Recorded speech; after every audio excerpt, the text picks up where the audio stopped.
Mga master, okay lang bang? Huwag niyong skip ang mga ads sa aking mga video kung okay lang mga master. Salamat sa solid na suporta po. Yon, what's up mga masters? Nandito na naman tayo sa panibagong araw, panibagong kabanata na naman ang pagsasama-samahan natin ngayon guys.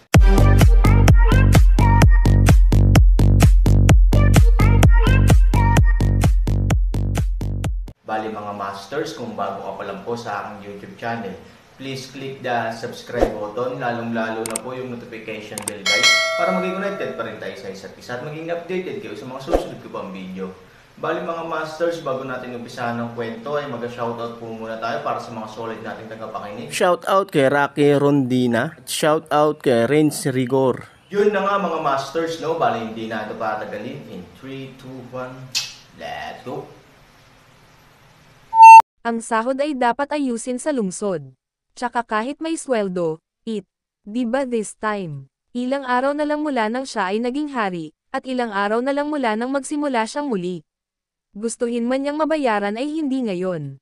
Bilang karagdagan, mayroon silang mga posisyon na dapat ayusin sa Luocheng. Gustuhin man nilang magkaayos, dapat ay ang financial secretary ni Luocheng ang mamamakyaw sa kanila. Ito, hindi kailangan ng Aaron para personal na makialam. Ano pang hinihintay mo? Tumingin si Hansan sa isang grupo ng mga taong nakatingin sa isa't isa at ngumiti ng kakaiba. Hindi ako ang pinuno ng lungsod na dapat mahulog sa lungsod, at wala akong karapatang makialam sa iyong panloob na mga gawain. Ang sweldo na sinabi ko ay binayaran sa iyo by the Mysterious People Alliance, hindi kasama sa personal list ang mga tao sa oras na ito.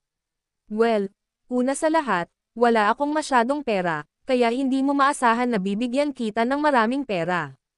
Kung wala kang pera, gumawa ka lang ng ilang mga nagawa upang matulungan kang bumuo ng isang pundasyon. In addition, I have some pills to give you. If you are interested, you can come. Kung hindi ka interesado, you can avoid them. Pagkatapos noon, naglakad si Han Sanchen patungo sa inner hall, naiwan lamang ang isang grupo ng mga hanggal na tao sa likod niya. Pero ilang segundo lang, bigla silang nagising sa gulat, at sobrang excited na ang buong tao. Oo, sinabi ni Han Sanchen na ang hangin ay malinaw at ang mga ulap ay magaan. Naramdaman pa niya na napakababa nito. Ngunit sa katunayan, sa mata ng publiko, kung ang antas ng pagkarga ng gulong ay X, maaaring nasa ilalim sila ng lupa, habang si Han Sanchen ay nasa kapaligiran. Ihagis ang pundasyon at pagbutihin ito. Binubuksan ng tableta ang mga meridian. Talagang sobrang pangarap na ilagay ang bagay na ito kahit saan. Ang pagkakaroon ng mga nangungunang benepisyo.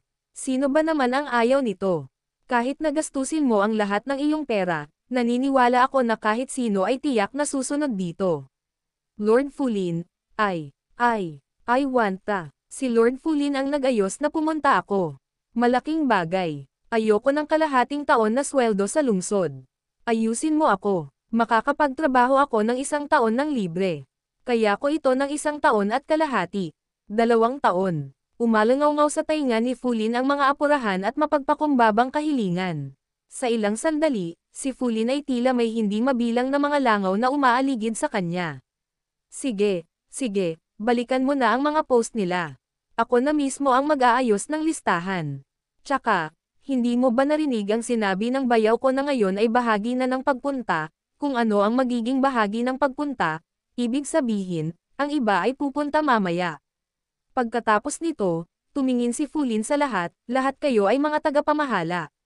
Dapat matuto kayong maging matatag at kumilos sa mga taong nasa ibaba. Sa madaling salita, lahat ay may kaati. Huwag mag-alala kung ano ang hitsura nito. Pagkatapos noon, umalis si Fulin sa eksena at tinungo ang kanyang pag-aaral.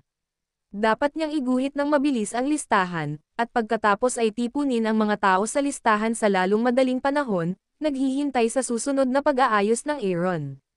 Sa oras na ito, inayos ni Fulin ang mga tagapaglingkod upang maghanda ng ilang cake at tsaa para kina Han Sanchen at Su Yingxia. Kung titignan ng Dusty na anyo ng dalawang mag-asawa sa kanilang pagbabalik, dapat ay bumalik sila para maligo at magpalit muna ng damit, kaya dapat ay cake at tsaa ang pinakaangkop na pagkain para sa kanila pagkatapos maligo. Sa katunayan, ang kanyang pagkakaayos ay talagang angkop. Matapos magkaroon ng ibang Mandarin duck bath sina Han Sanchen at Ivory, talagang pinakaangkop ang mga cake at tsaa. Makalipas ang kalahating oras, tinipon ni Fulin ang kanyang mga tauhan at kabayo sa bulwagan. Pagkatapos ay inutusan niya ang isang tao na mag-imbite ng Aaron sa bulwagan. Si Fulin ay hindi umupo sa upuan ng pinuno ng lungsod. Sa halip, bahagyang lumipat siya sa gilid ng plataporma at umalis sa kanyang posisyon para hintayin ang pagdating ni Han Sanchen. Nandito na ang pinuno, may magalang na sigaw sa labas ng bulwagan, dahan-daang pumasok si Han Sansan kasama si Ivory. Agad na lumuhad ang mga miyembro ng korte ng buong bulwagan at sabay-sabay na sumigaw, sumali sa pinuno ng alyansa at makita ang asawa ng pinuno ng alyansa. Bumangon ka na. Sa bahagyang tunog, dinala ni Aaron si Ivory sa bulwagan. Sinulyapan niya si Fulin, na hiniling na umalis sa upuan ng master ng lungsod, at sinenyasan siya pabalik sa upuan ng master ng lungsod. Umiling si Fulin, ngunit pinagalitan siya ni Han Sanchen gamit ang kanyang mga mata. Dahil siya ang pinuno ng lungsod, siya ang lungsod ng 10,000 tao. Paano niya madaling isuko ang kanyang posisyon bilang pinuno ng lungsod sa iba? Tumanggaw si Fulin at umupo. Ang 3,000 mag-asawang Han ay nakatayo sa kaliwang tuktok ng entablado sa oras na ito. Nandito ba lahat? Ngumiti si Hansan at tumingin sa karamihan. Storytelling channel sa YouTube. Well, kapag nandyan na kayong lahat, umalis ka na at pumila sa harap ko. Sa pagtatapos ng pag-uusap, ang mga tao ay nagmamadaling lumipat sa harapan ng Aaron, at pagkatapos ay nag-ayos ng maayos. Gayunpaman, si Fulin, ang pinuno ng lungsod, ay hindi gumagalaw. Tumingin si Aaron kay Fulin at sinabing, nag-ayos ka ng isang grupo ng mga tao, ngunit na-miss mo ba ang iyong sarili sa huli? Mabilis na tumayo si Fulin ng may paggalang, ibinigay sa akin ng aking bayaw ang mahalagang posisyon ng Panginoon ng lungsod. Paano ko maiiwan ang posisyon ng Panginoon ng lungsod para sa sarili kong pagnanasa? Ngumiti si Ivory ng may kasiyahan. At least ngayon parang hindi sayang si Fulin. Maaari niyang unahin ang kritikal na sandali. Tama ka, pero naisip mo na ba na ang Panginoon ng lungsod ay ang Panginoon ng lungsod? Hindi niya sinasabi kung gaano ka-invincible ang kanyang mga nagawa, ngunit hindi bababa sa dapat siyang magkaroon ng ilang mga kasanayan.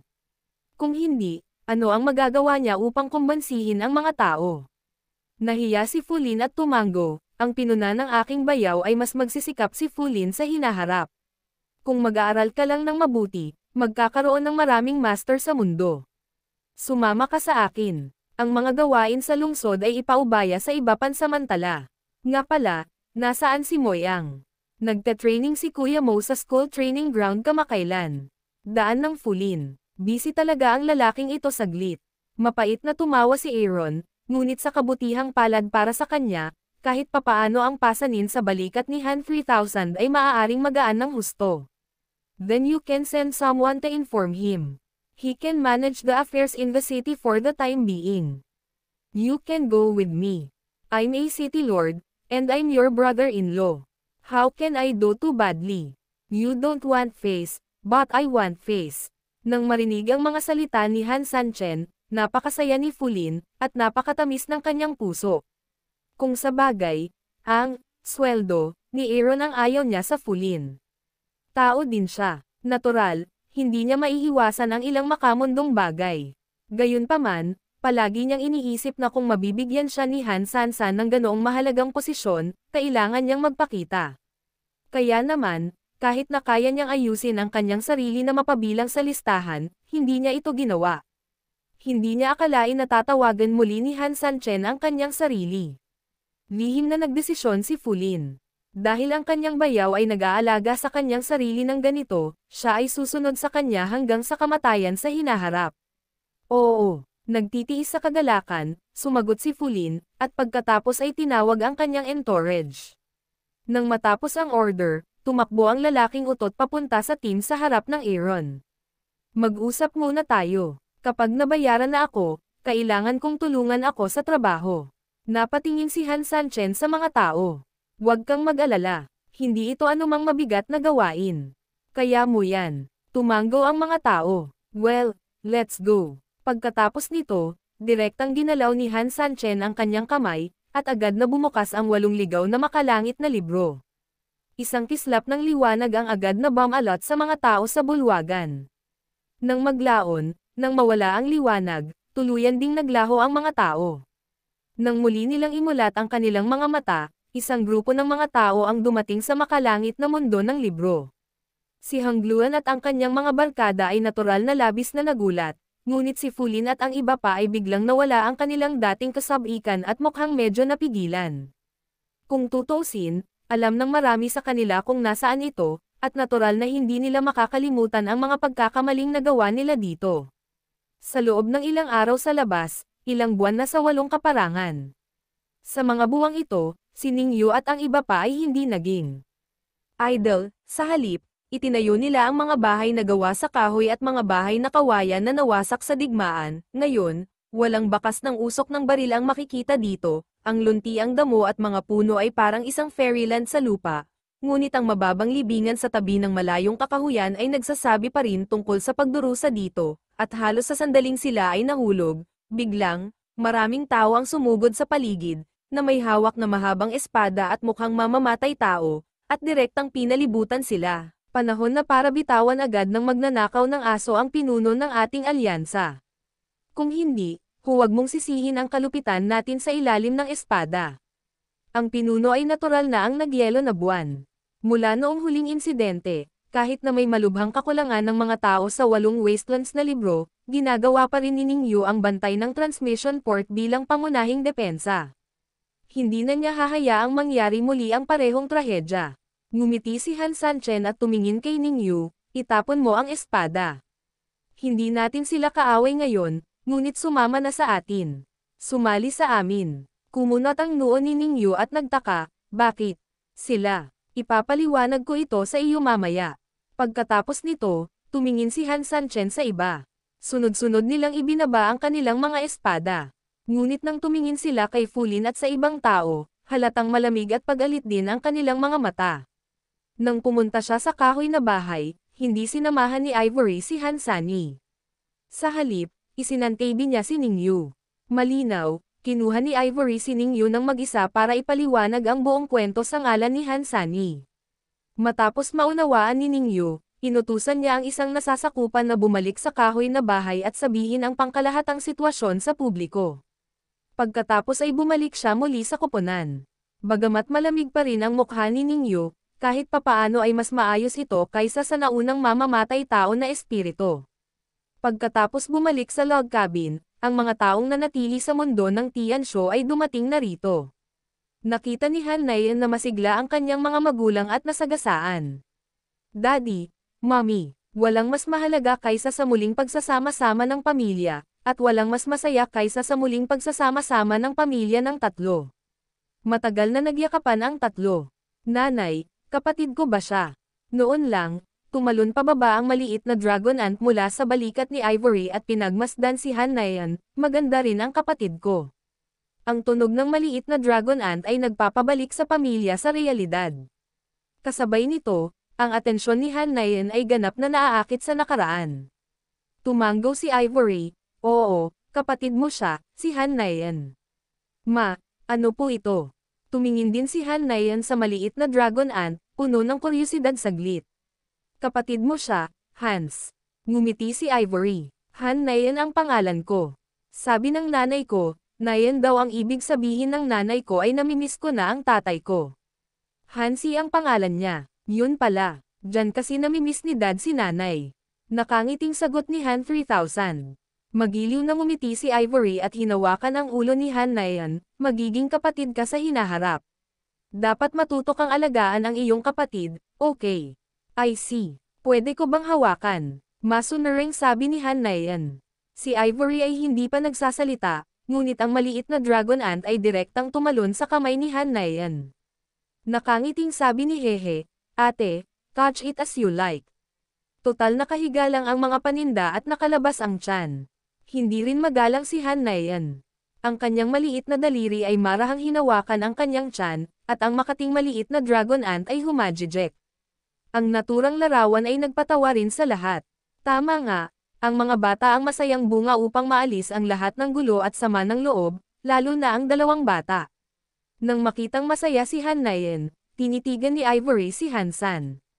Tumangala si Hansan kay Ningyu at sinabing, si Fulin ang aking bagong hinirang na pinuno ng lungsod. Siya ay may mataas na posisyon at kailangang turuan ng matyaga. Hangluan is helping me at a critical juncture. Siya ang unang pumupuri sa sarili niya. Kaya, Ningyu, tulungan mo akong bigyan sila ng karagdagang gabay. Pagkatapos nito, tumingin si Han Sanchen kay Fulin at sa iba pa at sinabing, si Ningyu ay isa sa 2 leader sa liga, at si Jiang Hobei Xiaosheng ang iyong vice leader. Dapat matuto ka muna sa kanila sa mga araw na ito, at magsasanay ako kay Dan para sa ikaw. Nakita ko si Commander Ningyu at ang vice leader ng alyansa. Magalang na sabi ni Fulin at ng iba pa. Napatingin si Ningyu kay Fulin at sa iba pa at tumango kay Aaron, alam ko na ang gagawin. Bumalik ang tingin ni Han Sanchen kay Ivory. Tumango si Ivory sa kanya, na nagpapahiwatig na aalagaan niya si Han Nayan. Hinalikan ni Han Sanchen si Han Nayan sa mukha at dumiretso sa bamboo house.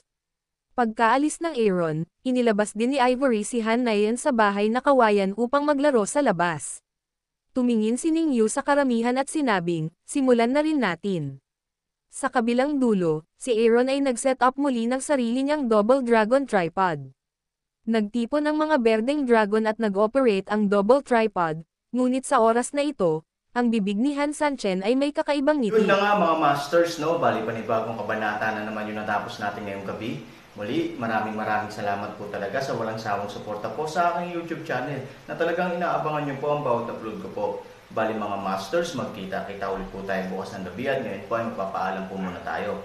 Bali mga masters, bye-bye!